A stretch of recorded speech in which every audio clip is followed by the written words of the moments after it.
1절입니다. 1절에는 어떤 사람들이 나오는데 갈라디아스에 의하면 야고보스에서 온 사람들이며 이들은 예루살렘 교회 내에 믿는 바리새인파 사람들이 보낸 대표인 것 같습니다. 바리새인들은 종종 예수님께로부터 꾸지람을 들었지만 그 중에서 몇 사람이 기독교로 개종하였죠. 5절에 나옵니다. 그들은 예루살렘 사도들로부터 보냄을 받았다고 그리 주장을 했지만 그들은 분명히 사도들이나 장로들이 아닌 일부 유대 그리스도인들이 자신들의 교리를 전파하려고 안디옥에 보낸 사람들이었을 것입니다. 갈라디아서 2장 4절을 보면 그렇습니다.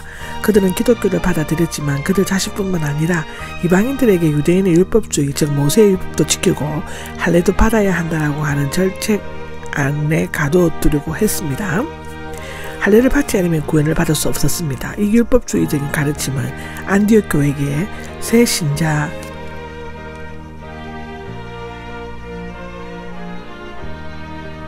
혼란스럽게 만들었죠. 왜냐하면 그들은 예수님을 믿기만 하면 구원을 얻는다고 가르침을 받았고 또 확신을 얻었기 때문인데요. 더욱이 그들이 가르침은 안디옥 교회의 유대 그리스도인들과 이방인 그리스도인들 사이의 분열을 초래할 위험까지 안고 있었습니다.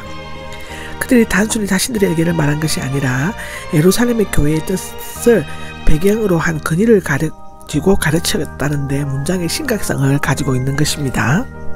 2절입니다. 2절에는 그래서 바울과 바나바는 논쟁이 벌어졌는데 라고 나오는데 이러한 상황이 벌어지게 되자 바울과 바나바는 그들의 잘못을 바로 잡으려고 했습니다. 사도들은 구원의 원리를 은혜로 보았지만 그들은 율법으로 보았기 때문에 날카로운 변론과 심각한 견해차가 생겨난 것은 너무나 당연한 일이었죠.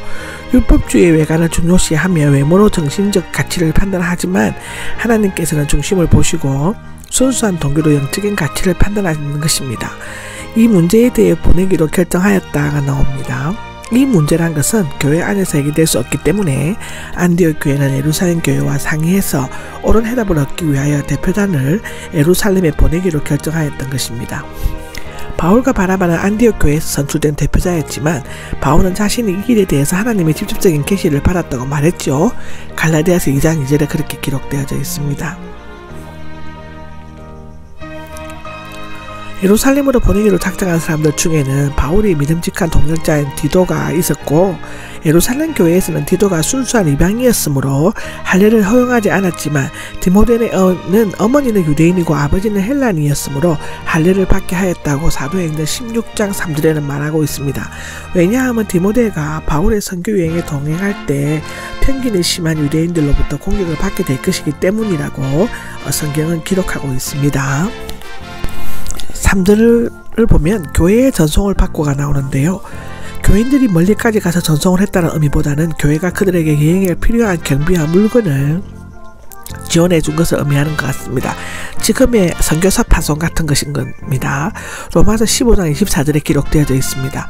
바울은 해심 후 세 번째 예루살렘 방문이었는데 첫 번째는 다메섹 해심 이후 두 번째는 유대 기근시 바나바와 함께 구호금을 전달했을 때이고요.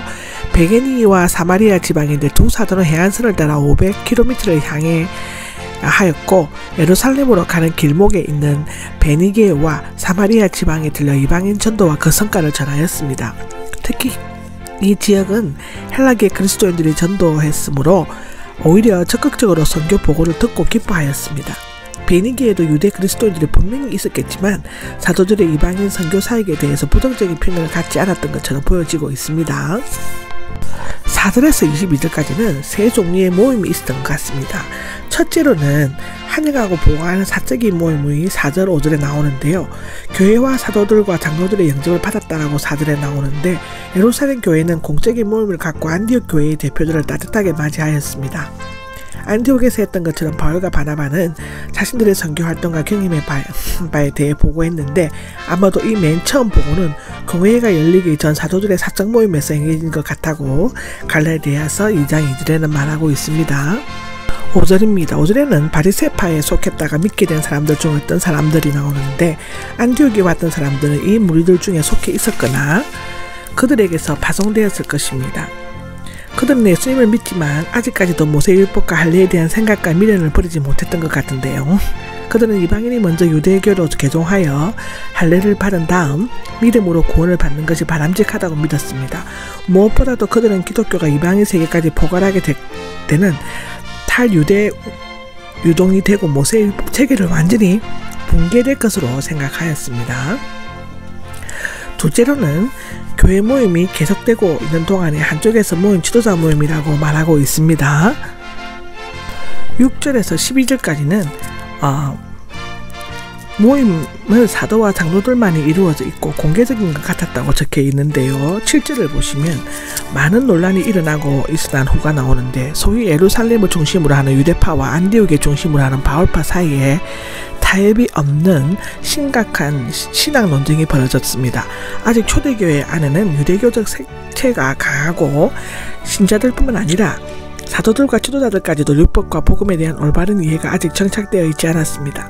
베드로가 일어나는데 베드로는 예루살렘 교회를 대표해서 연설을 했고 그 내용은 둘 사이의 심각한 논쟁을 결정적으로 종지부를 찍는 것이었죠. 첫째로는 가이사랴 고넬료의 경우에는 경험한 바에 의하면 이방인들이 복음의 말씀을 듣고 믿는 것은 하나님의 뜻이었다고 말하는 것입니다.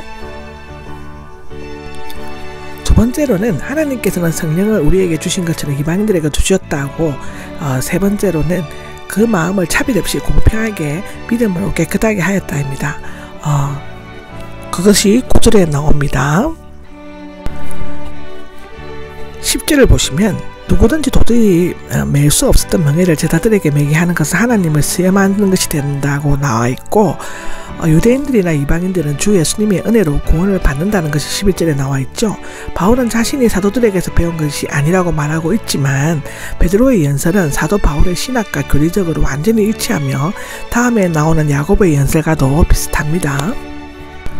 셋째로는 사도들과 장로들과 전체 회중의 모임인데요. 12절에서 22절까지가 그렇습니다. 12절을 보면 온 무리는 잠잠해졌고가 나오는데 예루살렘 교회의 지도자들의 한 사람인 사도 베드로가 자신의 경험에 비추어 이방인이 은혜로 구원을 받고 그들이 의식법이라는 무거운 멍에에서 벗어났다는 말을 들은 그들은 더 이상 할 말이 없었습니다. 꼬리아 바나바와 바울이 구브로와 소아시아 전도 여행에서 실제로 경험한 이방인 전도와 그 성과에 나타난 하나님의 은혜를 말함으로써 베드로가 제시한 복음을 배후에서 확실히 뒷받침해 주었습니다. 13절을 보면 야고보가 나오는데요. 베드로, 바나바와 바울의 말을 마치자 마지막으로 예수님의 동생으로 예루살렘 교회에서 기존과 같은 지도적 위치를 차지하고 있던 주님의 형제 야고보가 교회회에 총괄을 하였는데요. 만일 베드로가 사도들의 우두머리였다는 로마 가톨릭 교회의 주장이 옳다면 베드로가 이 최후의 교회 총회에서 의장 노릇을 했어야 했을 것입니다. 여기 형제 여러분 내 말을 들으십시오가 나오는데 야고보는 사도들에게 발언할 기회를 주고 난 다음 겸손한 자세로 회중에게 경청을 요구하였습니다. 유대주의적 그리스도인들은 야고보가 목회하던 예루살렘 모 교회의 중심 인물이었으므로 야고보의 최종 결정은 그들이 순복해야 할 권위 있는 명령과도 같은 것이었습니다. 14절을 보면 시므온이 나옵니다. 그는 베드로를 히브리식 이름인 시므온, 즉 베드로 후서 1장 1절에 나오고 시몬의 헬라어 파생은 아마도 당시 이름으로 널리 알려져 있었던 것 같은데요.